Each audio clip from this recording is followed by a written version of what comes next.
talaga ako. Kaya dito tayo dumaan sa looban, this highway. Kasi mahirap na baka tayo mag-find.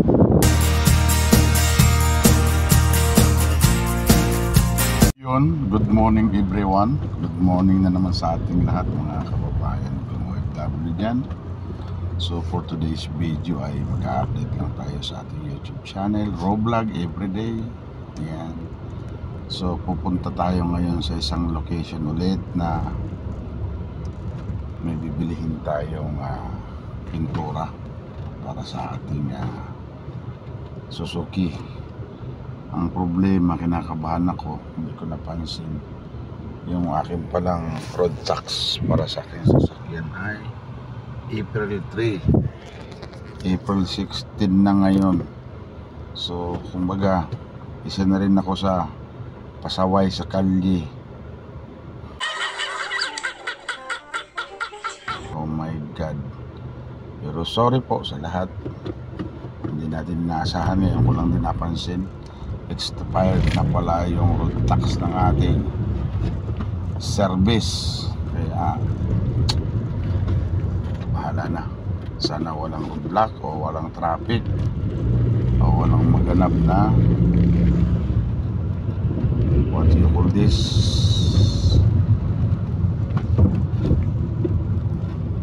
violation hanggang sa makakita sa bahay. Sana safe. Yun, salamat muna tayo kay Papa God sa panibagong araw, panibagong buhay, panibagong vlog na naman natin. Yan, dahil ngayon medyo alanganin, alas 8, medyo busy pa ang road, kaya stay lang tayo kasi meron tayong violation dito pag nilabag natin ang ating taas traffic ko. Easy lang, stay on the line.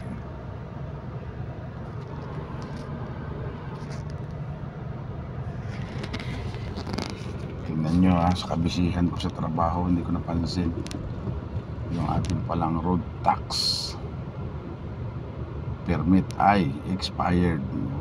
Right, isa ka sa pasaway bullets isa ka sa pasaway sa road traffic sa kalsada. So hopefully God, walang mangyari sa atin na aksidente o bukawi tayo ng maayos sa ating tahan. I love you all. God bless everyone. Chup chup. Although talagang mahirap kung expired ka, hindi naman natin sinasadya. So yun, pray lang. Dito po kasi sa Brunei, kapag nagkaroon ng roadblock at nahuli kayo na expired yung lisensya, expired yung yung road tax, ay siguradong may violation kayo. $50 or else pag sinasama mako-compound, ma-impound yung sasakyan. Kaya mahirap. Sana huwag niyo kong gagayahin pasensya na po. Pag mamaneho naman kasi basta steady ka lang ng mga halaman, tayo nang bumabangon kasi nagkakaulan-ulan na dito. Ayan, ganda ng mga halaman. At dito po sa Brunei ay talagang totally po is clean and green.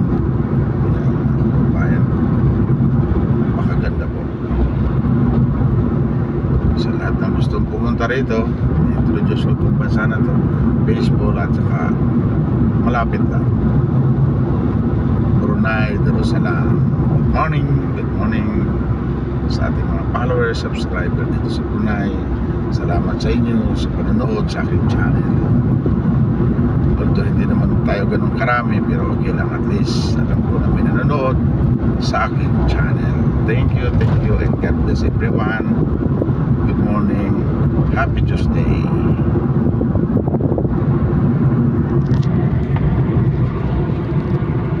Yon, at one of the officer of our company, they will call us already. just because of the road tax of the car, because I just recognized this morning I was this car. Ayan, expired. So no problem, I explained already. I'm also getting old. English kaya mahirap. So hopefully wala naman nangyari sa atin, wala namang aksidente, so okay lang yan, at least wala tayong violation.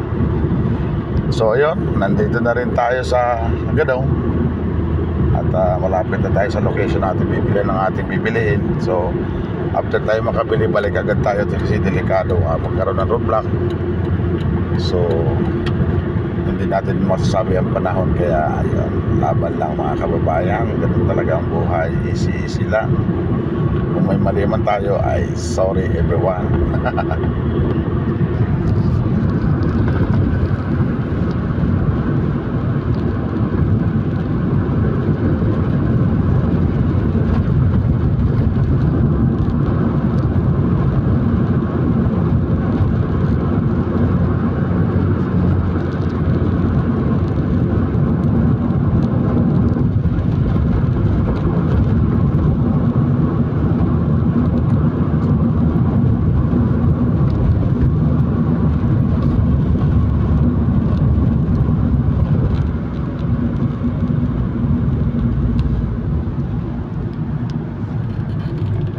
Tayo sa bridge. Ayan. Yun, at nakabili na nga tayo ng ating bibilihin, which is ito na, clear pin. So uwi na agad tayo kasi yan ang advice sa atin ng ating boss. Oh my God, this is a big mistake. Pero wala naman tayong incident happen, kaya okay lang yan. Ito, napagalitan tayo ng konti. Wala tayong magagawa, talagang ganun. So nagkakaedad na, malilimutin. Pero last time na i-remind ko na rin ito sa kanila, sa group namin. Kaya sabi ko nga, sinabi ko na kaso nga lang wala silang response. Ay nakalimutan ko na rin, hindi ko na na-follow up, kaya ganun na nangyari. So sorry guys, sorry sa lahat.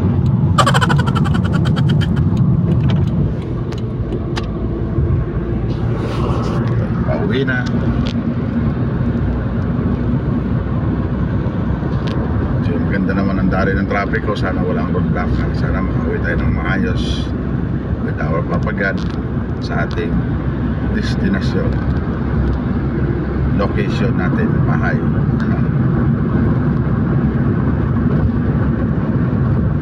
Ay nako,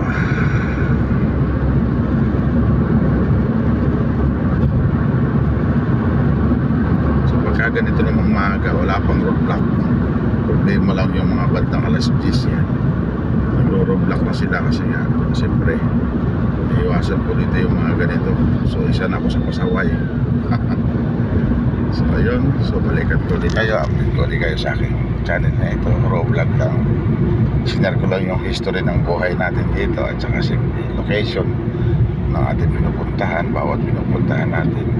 Hindi na ako nakapag-video doon sa binila natin pintura kasi bawal po doon, kaya respect natin sa kanila. Talaga ako, kaya dito tayo dumaan sa Looban, sa highway, kasi mahirap na, baka tayo mag-find sa natuwala natin sa papagat. So dito tayo dumaan sa Looban. Yan po yung Looban, no? Which is okay na naman dito, kaya nga lang siyempre hassle, maraming traffic. Ayan, so sana makarawi tayo ng maayos at walang aberya sa ating tahanan, kasi yun ang isang malaking pagkakamali natin nagawa sa ating buhay, sa road of traffic. Traffic, kasi pag nahuli tayo, automatic fine and compound our car. bahay na ito. Napakalaking bahay.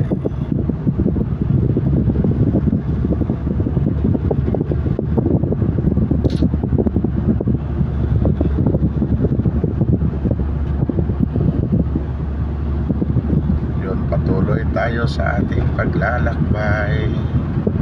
At lulusong tayo.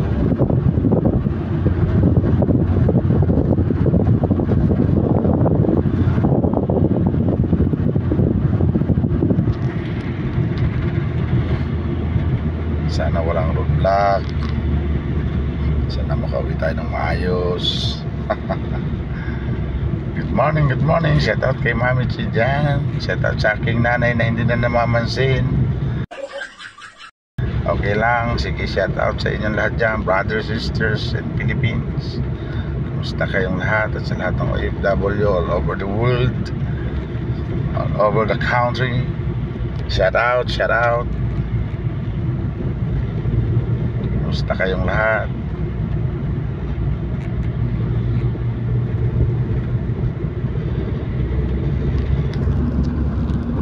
Brunei Darussalam, green and green. Ayun, may McDo. McDo, baka naman may McDonald dito.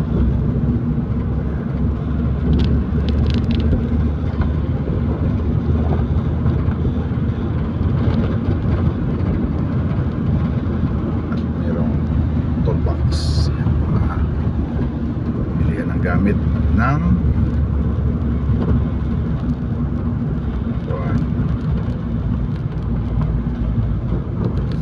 ito, yan, mayroong IPA branches, IPA. Ito natin binili yung ating karaoke. Dito naman ay marami na rin magpapilian na department store, supermarket, appliances. Kaya okay na rin. Sa lahat na gusto pumunta rito, yun lang masasabi ko. Punta kayo dito, kailangan lang mayroon kayo show money, kasi kailangan yan dito. How much is show money? Doon pinagbabasihan how long you stay in country. Brunei.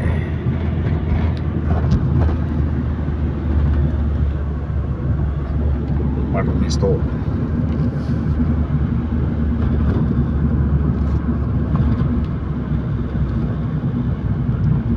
Maluwag po dito ang kalsada kung sa maluwag.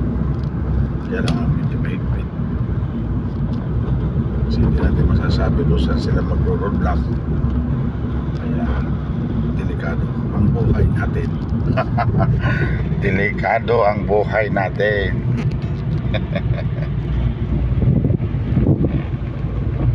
Lapit na ang umaga, hindi pa kita nakikita. Kaniman, malapit na ako sa akin location. Salamat po, Papagan. Walang roadblock.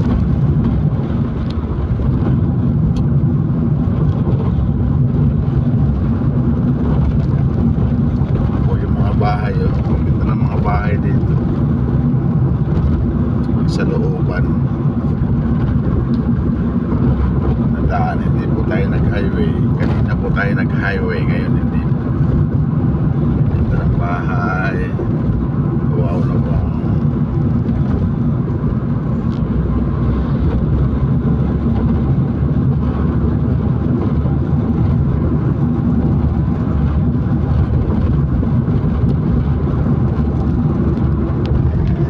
Maraming pera yung mga tao dito.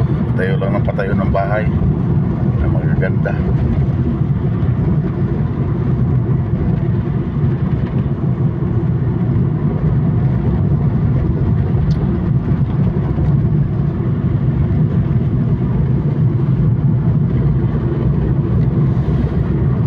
Nandito na tayo sa may Kampong Kapuk, Jalan Kapuk. Lapit na tayo sa Muara. So, ito Muara na. Kampong Sabon, then Muara Town. Yun po ang ating place, Muara Town.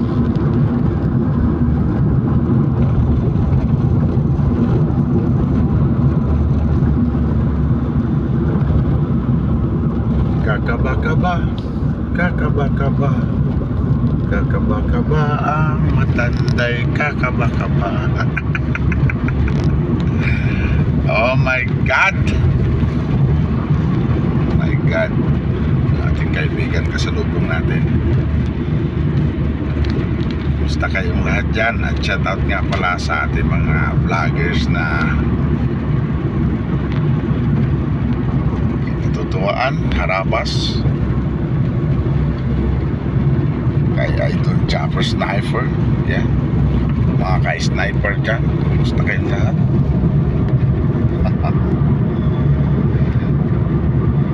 Siyempre sa ating Team Payaman, Team Payaman, payaman sila ng payaman. At sa Team Kapinpin, yan, brothers, shout out sa inyo. Shout out, shout out. Napaka-successful ng channel nyo. Ang dami nyong salapi.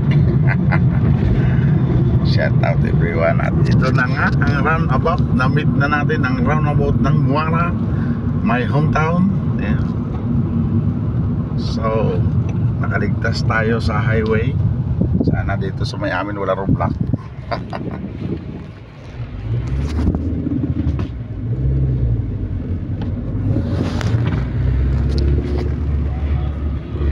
Sana po ay walang roadblock dito sa may malapit sa amin. Pag wala to, para ako napunutan ng tinig sa lalamunan. Pican Muara. So meaning to say, malapit na ako, malapit na. Sorry po, sorry po. Tinapag natin ang batas. Wala tayong road tax. Ayan, expired 3 of April. Patay tayo dyan.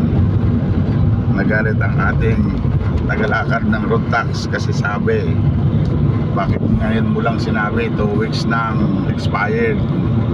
Nakalimutan po ng matanda, pero although na-vlog ko na rin yan, ay nasabi ko na sa kanila.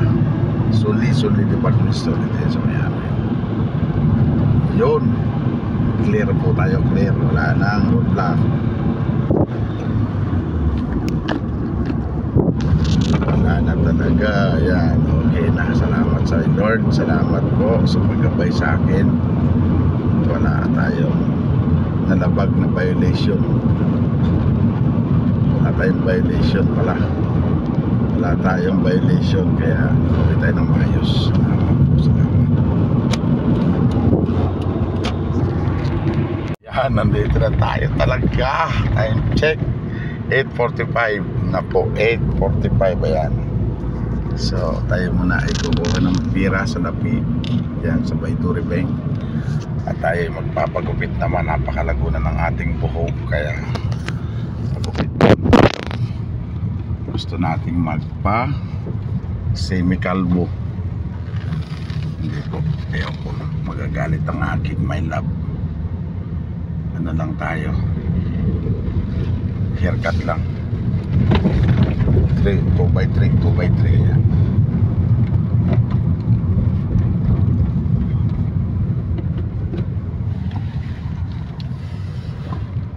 Nako, at sinarado pa yata ang bangko.